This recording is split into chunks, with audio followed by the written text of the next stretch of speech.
मित्रों नमस्कार। सुधीर पांडे पूर्वांचल के यूट्यूब चैनल पर आपका स्वागत है, अभिवादन है, अभिनंदन है।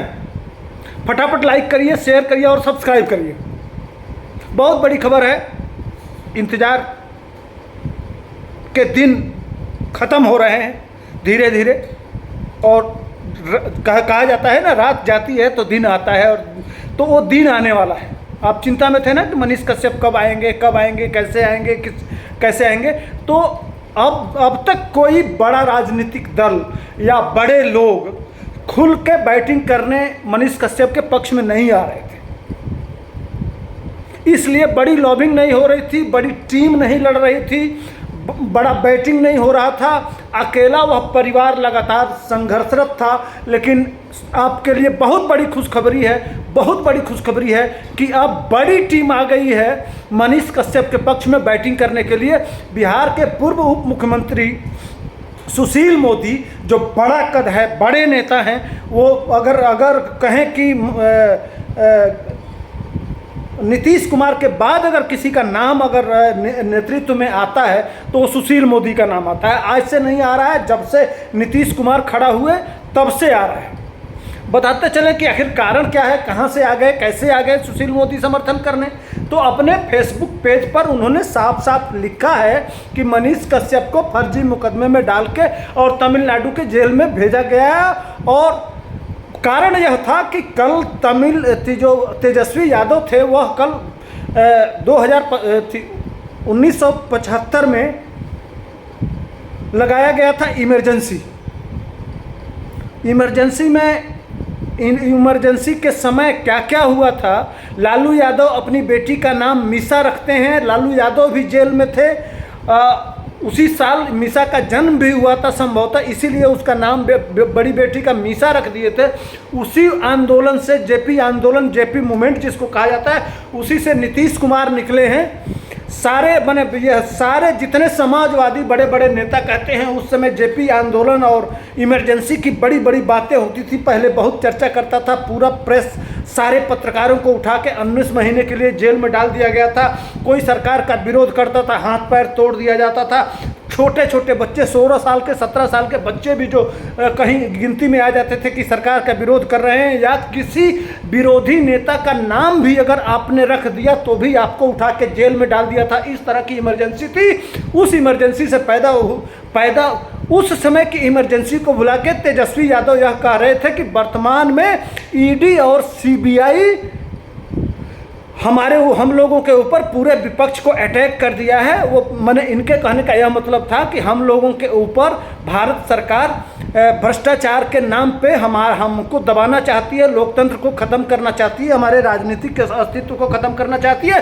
ये वो बड़े बारीकी से समझा रहे थे। मतलब कि जिस कांग्रेस के साथ इस समय वो सरकार बना के गठबंधन में बैठे हुए हैं, उसको याद मत करिए, इंदिरा गांधी के उन कुकर्मों को याद मत करिए, बल्कि याद करिए क्या, इस समय जो मोदी जो एक साल लगभग आपने देखा किसान आंदोलन के नाम पे दिल्ली में किस तरह का रास्ता ब्लॉक करके रखा गया, कोई लाठी नहीं चली। सीएए के नाम पे 6 महीना इसी दिल्ली में मोदी मर जा तू और अमित शाह मर जा तू, क्या क्या हुआ आपने देखा। इसी देश में आपने देखा, इसी दिल्ली में जेएनयू में भारत तेरे टुकड़े होंगे, इंशाअल्लाह अफजल हम शर्मिंदा है, तेरे कातिल जिंदा है। मोदी ने नहीं लाठी चलाया। लेकिन इस मोदी को जो तेजस्वी यादव एक छोटे से पत्रकार को बर्दाश्त नहीं कर पाए और उसको ले जाके तमिलनाडु के जेल में भर दिए, सिर्फ वो यही कह दिया था कि 180 दिन में आपकी सरकार गिरा देंगे। तेजस्वी यादव, याद रखना, सिर्फ बोलने के लिए उसके ऊपर इतनी यातना और इतनी सज़ा दी गई। उसी पर सुशील मोदी जवाब देते हुए उन सारे यादों को, जो इंदिरा गांधी के इमरजेंसी के समय जो बातें हुई थी, जो कुकर्म हुए थे, किस तरह से लोकतंत्र की हत्या हुई थी, किस तरह से संविधान को ख़त्म कर दिया गया था, किस तरह से उसी समय 44वां संशोधन करके और सेकुलरिज्म और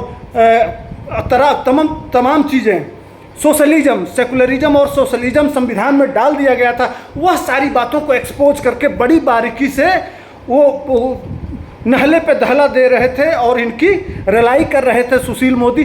उसी क्रम में उन्होंने बताया कि एक पत्रकार जो आपके भ्रष्टाचार को, अभी अभी पुल आपने देखा कि एक पुल गिरा 1700 करोड़ का, उसको भी मनीष कश्यप ने बता दिया था पहले ही। अभी अभी किशनगंज में एक पुल गिरा, वह भी बता चुके थे कि यह पुल भी गिरेगा। जो मनीष कश्यप ने खोजा था वो सारे चीज़ें आज सामने आ रही हैं, प्रस्तुत हो रही हैं। इसलिए बिहार सरकार किस लोकतंत्र की और किस संविधान की और किस इमरजेंसी की बात कर रहे हैं। पहले आप अपने गिरेबान में झांक तो लीजिए। बड़ी बारीकी से और बड़ी सादगी से और बड़े अच्छे तरह से सुशील मोदी एकदम स्पष्ट वे में फील्डिंग करने चले आए हैं मनीष कश्यप के समर्थन में, जो बड़े खुशी की बात है। तो याद करिए, मैंने वो बहुत आईना दिखा रहे थे कि लालू यादव जिस कांग्रेस के साथ हैं, उस कांग्रेस के ज़माने में लालू यादव के साथ क्या हुआ। नीतीश कुमार जिस राहुल गांधी के पीछे पीछे घूम रहे थे, जब राहुल गांधी कह रहे थे कि मंत्रिमंडल कब विस्तार होगा, उस समय हाथ बांध के खड़े थे लालू यादव और नीतीश कुमार। लालू यादव की शादी की सारी बातें कहते हुए बड़े मज़े ले रहे थे उस समय के, कि आज यह सारी घटनाओं को याद दिलाते हुए कि आज कितना लोकतंत्र फ्री है और किस तरह से रोज़ मोदी को कुंटल और गाली देकर लोग देते हैं, मोदी को मारने की बातें करते हैं। क्या क्या राहुल गांधी भी कहते हैं कि डंडे से लोग मारेंगे मोदी को। यह सब फ्रीडम है, क्या क्या नहीं सुनाया जाता है। उस समय बोलना मुश्किल था, उस पे जाऊंगा तो वीडियो बहुत लंबा होगा, इसलिए बड़े खुशी की बात थी। मैं आपके बीच में आया इसलिए कि सुशील मोदी जैसे बड़े नेता अगर समर्थन में आ रहे हैं, मनोज तिवारी आ गए, इसका मतलब कि बड़ी लॉबिंग हो रही है, बड़े वकील होंगे। भारतीय जनता पार्टी आने वाले दिनों में मनीष कश्यप के पक्ष में खुल के बैटिंग करेगी। अगर खुल के बैटिंग करती है तो आने वाले दिनों में बहुत अच्छी और बहुत बड़ी खुशियाँ मिलने को मिलेगी। स्वाभाविक है कि मनीष कश्यप अब बहुत जल्दी जेल से रिहा होंगे, और रिहा होंगे तो हमारे बीच में आएंगे और एक बड़े राजनेता के रूप में स्थापित होंगे। यह खुशखबरी थी जो बताना था। इसी के साथ आप लाइक करिए, शेयर करिए, सब्सक्राइब करिए। अब जो भी नई खबर आएगी उस पर मैं आता रहूँगा और आपको नई खबर सुनाता रहूँगा। धन्यवाद। जय हिंद, जय भारत।